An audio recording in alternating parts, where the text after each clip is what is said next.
அஸ்ஸலாமு அலைக்கும் வரஹ்மத்துல்லாஹி வரகாத்து. அன்பானவர்களே, உமர் ரலியல்லாஹு அன்ஹு அவர்களுடைய ஆட்சி காலத்தில் மதீனாவின் வெளிப்புற பகுதியில் திடீரென்று நிலநடுக்கம் ஏற்பட்டது. ஒரு சந்தையில் எந்த அளவுக்கு நிலநடுக்கம் என்று சொன்னால், மலைகள் எல்லாம் பூமியில் விழுகின்ற அளவுக்கு உரிய நிலநடுக்கம்.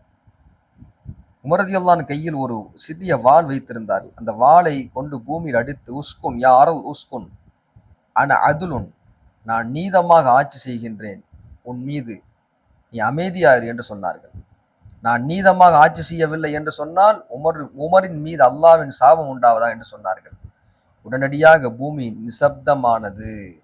அதற்கு பிறகு மதீனாவில் நிலநடுக்கமே ஏற்படவில்லை என்று இப்னு அப்பாஸ் ரதியல்லாஹு அன்ஹு சொல்லி காட்டுவார்கள். இந்த செய்தி தஃப்சீர் கபீர்ல இமாம் ராஸி ரஹ்மத்துல்லாஹ் சூரத்துல் கஹஃபில் பதிவு செய்வார்கள். அல்லாஹ் ரப்புல் ஆலமீன் உமர் ரதியல்லாஹு அன்ஹு நீதத்திற்கு கொடுத்த பரிசு பூமி அவர்களுக்கு கட்டுப்பட்டது.